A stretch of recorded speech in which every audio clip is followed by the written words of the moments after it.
The Very Smart Pea and the Princess to Be by Minnie Gray.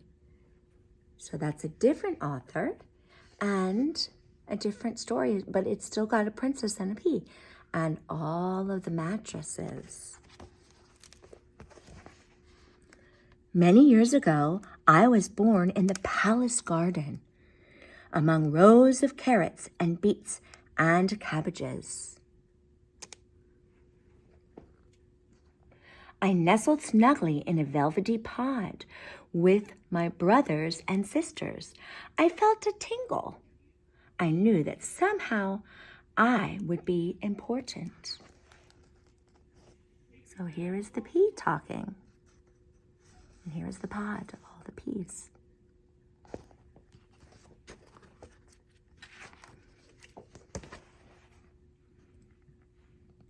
The time came for us to go to the palace kitchen. We were shelled and put in a bowl. We were going to be part of a new recipe. Then, suddenly, I was picked from the pile. I was put in a little box with soft tissue to protect me from bruising, and I was taken by the Queen. I wonder what the Queen is going to do with it. At this point in my story, I am going to have to give you some background information. Let's start with the Queen. Ooh, she looks a little angry to me. A year earlier, before I even started to grow on my pea plant, the Queen had been nagging her son. "You are nearly 34 years old. Prince," she said, "it really is high time you marry. The public expects it. Your kingdom demands it, and if you are not married within 1 year, I shall stop your allowance." So allowance, that means the money that you get from your parents each week. The prince got quite a large allowance, and he really didn't want it to be taken away. I see someone in the window. "I'll start looking for a bride immediately, Mother," he answered. Oh, looks like he's going on a journey. Oh, and I see a map.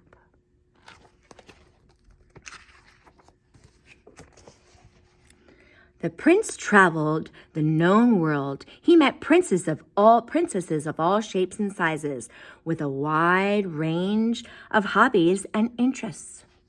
So we have the energetic, too loud, too scruffy,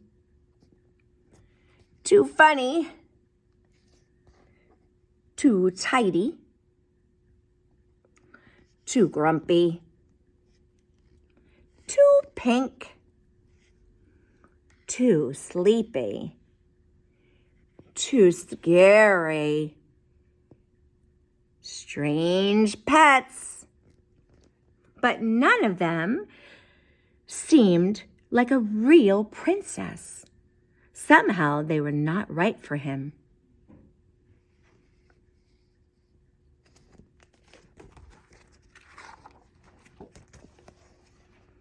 After a year's search, the prince returned home feeling glum.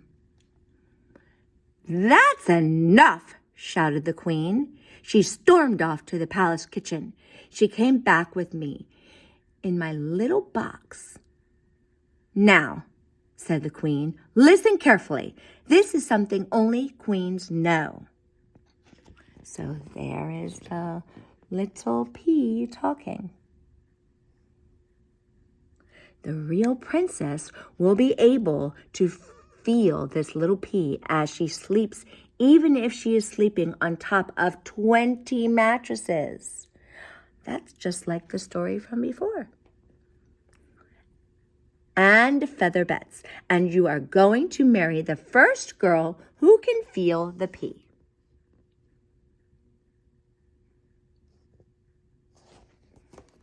Oh, I actually see a girl in the window.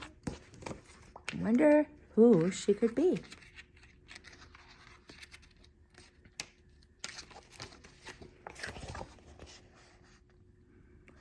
The Globe wanted real princess. That's a newspaper. Months passed. I spent most nights in the darkness under a pile of 20 mattresses and feather beds and a princess. So there is the princess, or there is one of them. We don't know if she is the princess. In the morning, the queen would ask, "How did you sleep, my dear?" The princess had been properly brought up. They always answered politely, "Like a log, thank you, ma'am," or "Like a baby, thank you, ma'am." And they all said, "What a comfortable bed." They were, as I said, all very polite princesses. The prince will never find his princess at this rate. I thought to myself, I must help somehow. So the pea wants to help because she is not the princess because she didn't feel the pea at the bottom of the mattresses. One night, a furious storm raged. Rain lashed the palace. Thunderclaps shook the walls. Lightning flashed through the window panes.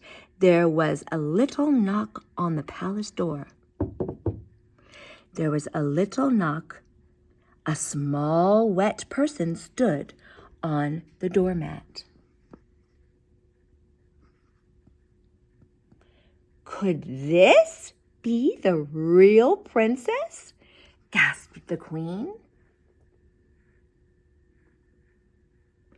I wonder. She looks familiar. Before she could say a word, the small, wet person was put to bed on top of the 20 mattresses and feather beds, with me, of course, underneath. That means the pea was underneath. In the darkness under the mattresses, I recognized the soft snoring. It was my gardener. I must help, I thought. I tried jiggling and wiggling. The snoring continued quietly. I must do something. So there is the pea talking. I must do something. I inched my way to the edge. And then I started to climb. Slowly, I struggled to the top of the towering pile. I softly rolled across the pillow right to the girl's ear. There is something large and round and very uncomfortable in the bed under you, I whispered, and while she slept, I told her about the large, round, uncomfortable thing for 3 hours. So the pea kept telling her that there was something uncomfortable, but it really wasn't under the mattresses. It was right next to her ear. In the morning, the queen asked the girl how she had slept. "Oh, it was awful. Something large and round and uncomfortable was bothering me all night." The queen was delighted to hear this. I wonder what that means. The wedding was lovely.